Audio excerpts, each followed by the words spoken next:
Lakers down by 27. And Key was like, man, it's early.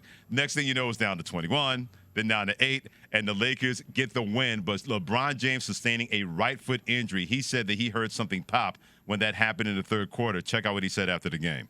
It's been better, that's for sure. But definitely wasn't going to go to the locker room and not finish the game out tonight. Just, understood the importance of the game, and then the momentum that we had. I felt like we could, steal one after being down. But we monitor the next couple of days, see how it feels, and go from there. He sounds tired, number one, because he exerted himself, but also not trying to play psychologist here, Key, but a little bit of concern in his voice, hoping that, man, I hope this does not derail what we have here to make a push in the Western Conference. Yeah, I think so. And if he gets back on the court and they could hold things together, let's say he misses a handful of games, 2-3 games or something along those lines, and they could somehow steal a couple games, they're going to break some hearts come playoff time if they get in.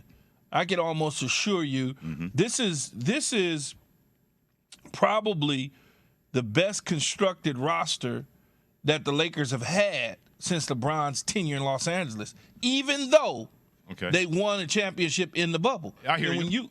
When you think about LeBron, when he's had players around him, he's typically gone deep runs and into the playoffs. I'm not talking about freshman year early at Cleveland when he basically did everything as a 20-year-old to will his team to the championship, and then they wind up losing. I'm just talking about when he's had players around him that can actually play and keep up with his level of play, he's gone on to win championships. It's all going to matter for him if Anthony Davis continues to play like that, because not for nothing, no disrespect to LeBron James, but when Anthony Davis does what he did yesterday, 30 points and 15 rebounds, and Key, it wasn't so much about the numbers. It was the attitude, defensively, offensively, because we have not seen that Anthony Davis since the bubble Olympics when they won the championship, when he played like that. When he stays healthy, because that's always a concern when you have older players, whether it's Anthony Davis or LeBron James. But if he's like that, even if LeBron's not there for 2 or 3 games, that guy will be more than enough to carry you, because we're talking about the top 75 player of all time when it comes to Anthony Davis. But mind you, remember, they did all this without D'Lo on the floor. So D'Angelo wasn't on the floor. So you get him back with AD. Now you and everybody else, even if LeBron is missing, that will height people's expectations of Anthony Davis and this team being able to hold it together until they can get LeBron back. Anthony Davis looked like a guy that was tired of hearing the nickname Street Clothes, King Cotton. You can tell King Cotton, that's a new one. Oh, no, Herm Edwards said that towards the end of last year when I was filling in, and that's when he went on this rant, because like you, Key, he's a Lakers fan, and he says, I love Anthony Davis, but I'm tired of him not being there because it seems like any little injury knocks him down, and he started calling him King Cotton on this show when I was filling in. He called him that one. That's a new one, too. No, that's a new one to me. I've never heard that one. King Cotton, that's what he called him. Street Clothes I heard from Barkley. Yeah, I heard that, too. Yeah. And then Reggie Miller said what he said a couple weeks ago.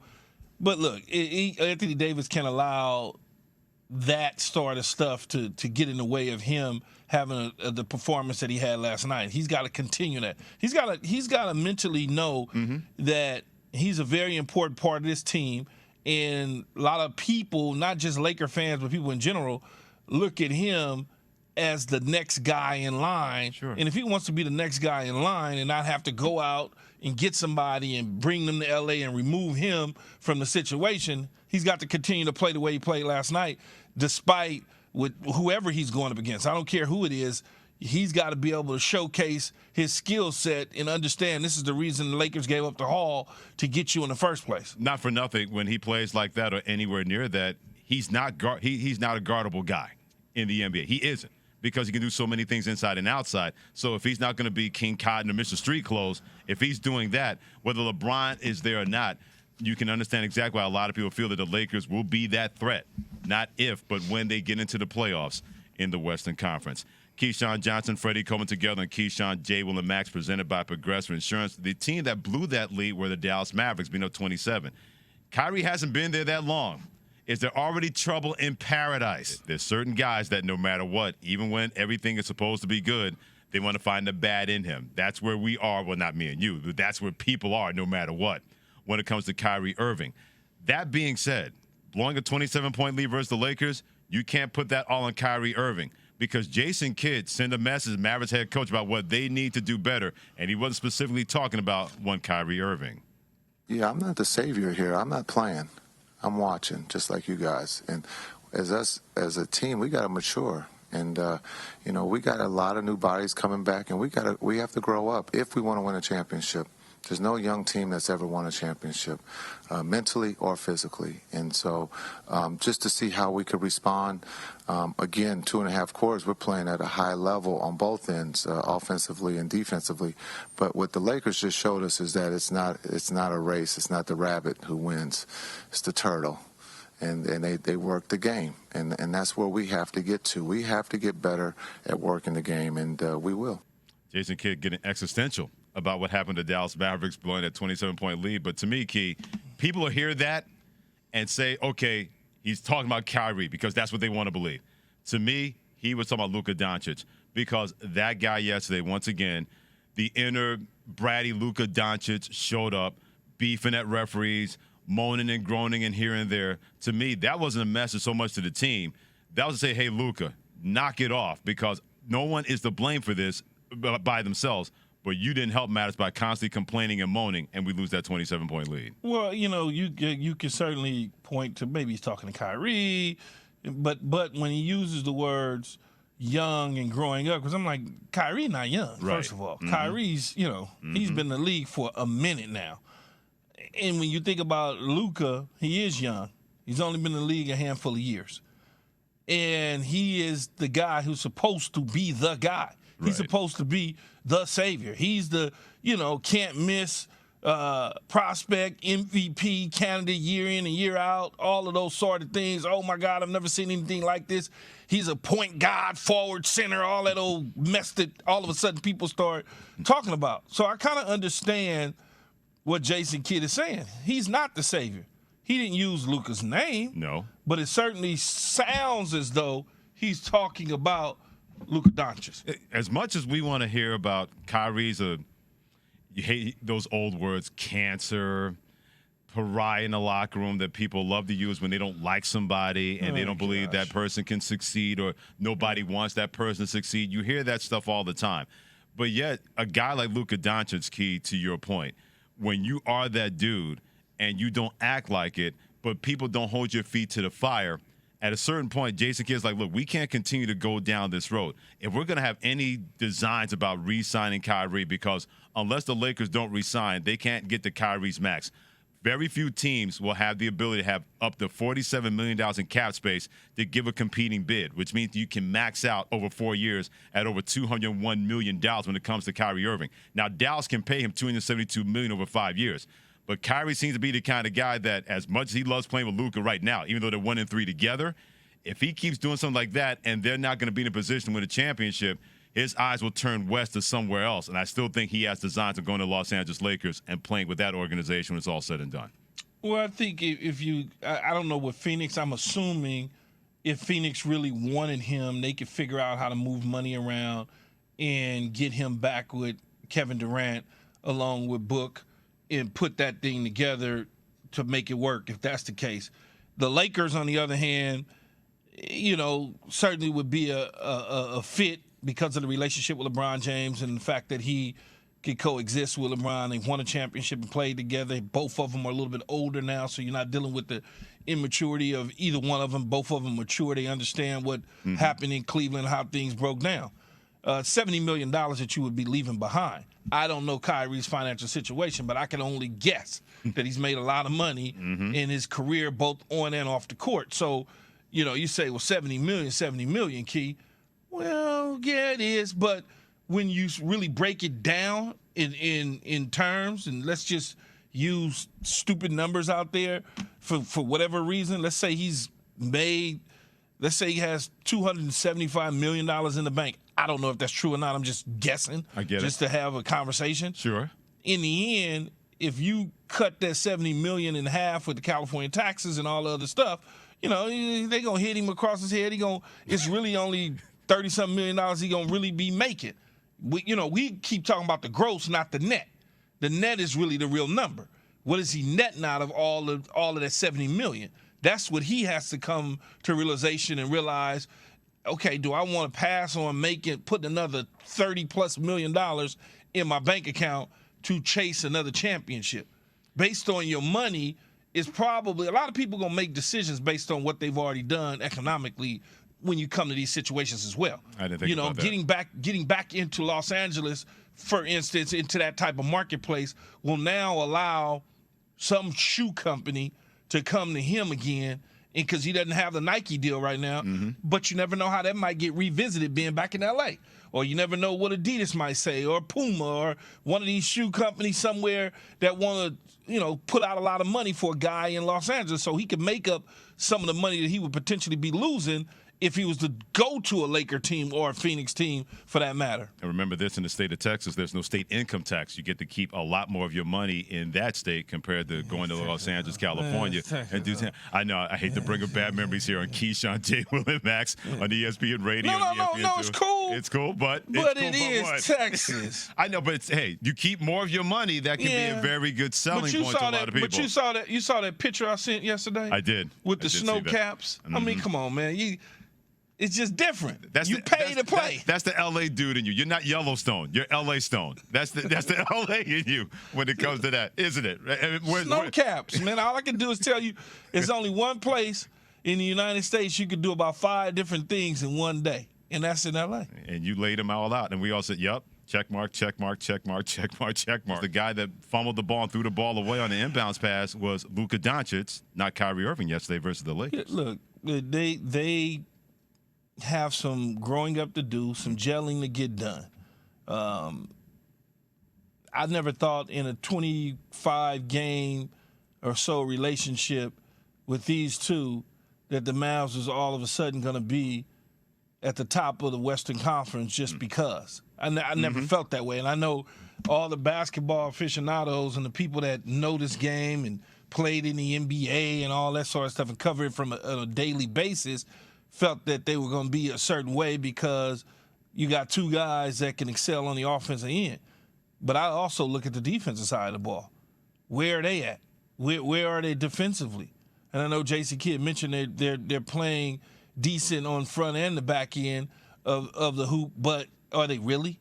Are they really playing that way? Because when you have a 27-point lead and you surrender that and you wind up going down to the Lakers 111-108, that's not telling me you got a good defensive unit. Yeah, when you blow a 27-point lead, the offense was not the only thing that was missing for the Dallas Mavericks. The Lakers come back leading to Dallas, talking about their immaturity. We don't know what this is going to look like with Kyrie and Luka Doncic. We can't use a 4-game sample and say that it's going to fall apart. But I also called and brought receipts to the table when Luka Doncic was the one that bumbled the pass yesterday. It wasn't Kyrie Irving. Luka Doncic was the one that was beefing and moaning at referees all yesterday while they blew a 27-point lead. I didn't see Kyrie Irving beefing and moaning at referees at all yesterday. And I'm just using yesterday as a sample. So if we're going to blame Kyrie for past misdeeds and transgressions, I'm with you on that one. Whether it was Brooklyn, whether it was Cleveland, whether it was Boston. But to blame Kyrie yesterday, nah, that's why John in Plano, Texas got called out, because he was using the mistake and putting it on the wrong person, because Kyrie was not the only guy that helped to blow that 27-point lead by the Dallas Mavericks to the Lakers yesterday. You know, it's interesting, and I don't know Kyrie. I mean, I've met Kyrie all of 10 minutes before, and it was a small conversation and kept it moving. But I do know sports, and that's what I do know. If I'm educated in any manner, I'm educated in sports. And Kyrie is polarizing to a lot of people for whatever beliefs, how he handles things, the way he goes about doing things. And I'll just go to the three teams that you mentioned. When you mentioned Cleveland, he did win a championship in Cleveland. He certainly did. He was a very important part of them winning the championship. Hit the game-winning shot over Steph Curry. Okay. That fell apart. What is he supposed to do when he's being treated like a 2-year-old by LeBron James at that particular time? Well documented. He was being treated a certain way. He didn't like it? Yeah. He didn't like it. So that was his feelings. That's okay. I don't like the way things are going. I want out. That's fine. He moves on to Boston. He's in Boston, and he realizes, you know what? I don't want to be in Boston. I thought I wanted to be here. I don't want to be here. What's wrong with a guy saying, okay, I thought I wanted to be here, I don't want to be here anymore? There's nothing wrong with that. And then when you switch it to Brooklyn, and you look at everything that went on in Brooklyn for the pre-pandemic to non-vaccination, when he thought you were going to be able to play not being vaccinated, and then his beliefs is he didn't want people sticking syringes in his body to give him a vaccine and he didn't believe in. That's his choice.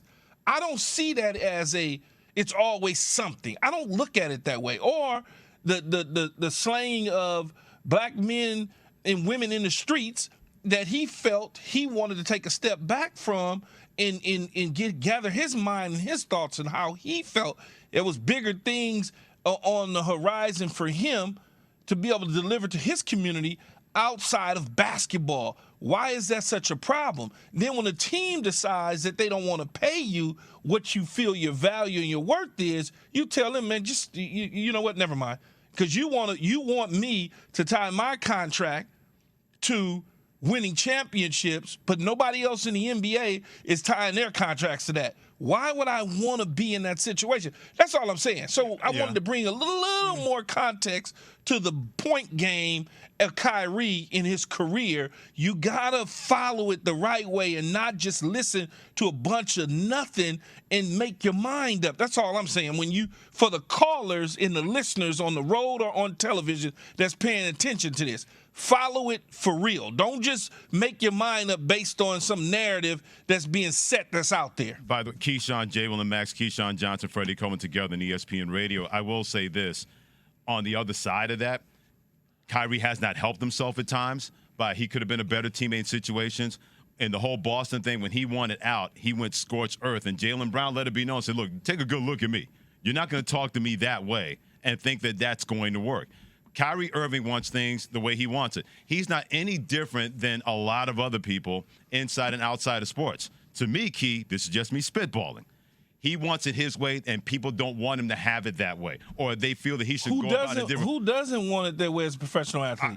That's what I'm saying, but that's not even professional athlete-wise. Well, you can say it any walk of life. Right. If anybody had a chance to have that kind of stroke or have the ability to want to have that stroke on your side, you're going to take advantage of the opportunity. Not saying you're taking advantage of people. You want to take advantage of opportunity because that gives you power, that gives you status, that gives you circumstance. Kyrie Irving is not that different in terms of that. A lot of people, I don't know, inside the media, outside the media, inside the NBA, outside the NBA, they don't like the way that he goes about it.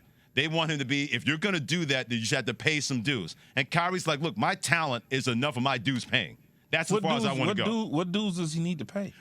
In terms of seniority, you mentioned how Luka's a younger player and Kyrie's the older player. When Jason Kidd talked about maturity, people don't believe that Kyrie has paid enough dues that he can act the way he does or speak out the way he does and have it benefit him. That's not me. I'm just going by the narrative. For 100 years, man. But it's always been something like this. The 10 games he played at Duke. And then he leaves after 1 year. People say, well, he should have been there more for Duke. Hey, he was injured. He couldn't play. Be there more for Duke for what? The doctors told me he couldn't play because he was injured. Look, I'm just saying why would I want to be there more for Duke? I get it. Key, you and I on the same page here. I'm not being the adversary here. I'm not attacking you. I'm just laughing at it because the fact that you said he needed to be there more for Duke. For what? I get it. I understand that. But when it comes to there for my damn family so I can get my money. And that's what he's been able to do. Kyrie's the kind of person that at times he can be like fire, you can't get too close, but sometimes the fire's not there to burn you. But so many people always feel that Kyrie's there to burn somebody more than anything else. I get the sign.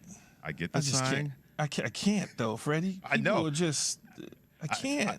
I like to look at all sides like you and not just base everything and just land on one side without having the full facts. If Kyrie was a real ass and a thorn in my side, I would tell you. Yeah, you would. But it's not that deep. Thanks for watching ESPN on YouTube. For live streaming sports and premium content, subscribe to ESPN Plus right now.